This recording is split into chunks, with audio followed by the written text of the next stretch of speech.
মনোবীক্ষণ polyclinic, চিকিৎসার জগতে এক দশক। এখন এখানে সব বিষয়ে ডাক্তারবাবু একসাথে তলায়। ফোন করুন 7477999515 এই নম্বরে।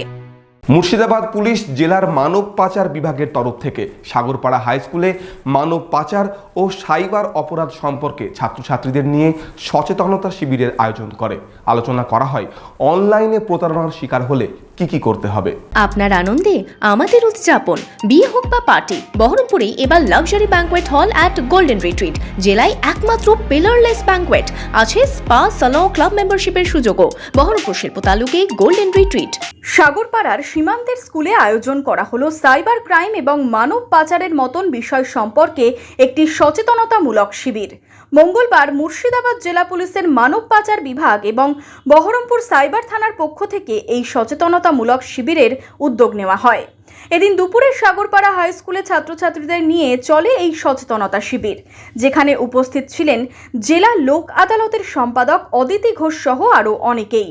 আমরা মূলত এখানে আমরা চুজ করেছিলাম এই স্কুলটাকে, কারণ এটা যেহেতু একটু সাগরপাড়া থানা, যেহেতু বর্ডারিং এলাকার থানা, সেই জন্য আমরা এই অঞ্চলের স্কুলের ছাত্রছাত্রীদের অ্যাওয়ারনেস করার জন্য চাইল্ড ম্যারেজ এবং হিউম্যান ট্রাফিকিং বিষয়ে যাতে সচেতন হয় এবং কীভাবে হিউম্যান ট্রাফিকিং হয় বা কী হওয়ার সম্ভাবনা আছে সেই সমস্ত বিষয়গুলোর উপরে সচেতনতা শিবিরের একটা আয়োজন করা হয়েছিল স্কুলের কর্তৃপক্ষকে জানিয়ে।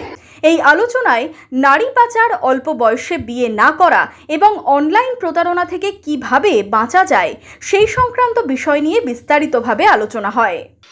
আমরা আসলে cyber crime, anti human trafficking এবং চাইল্ড ম্যারেজ, এই তিনটে আমাদের আজকে মুখ্য বিষয় ছিল এখানে বলার। আসলে এই তিনটে বিষয় তো একে অপরের সাথে হাত ধরাধরি করে চলে। হয়তো বাইরে থেকে এটা বোঝা যায় না, কিন্তু যদি খতিয়ে দেখা যায় অপরাধের যে রকমটা, সেখানে দেখা যায় যে আসলে এগুলো একটার সাথে আরেকটা জড়িয়ে আছে।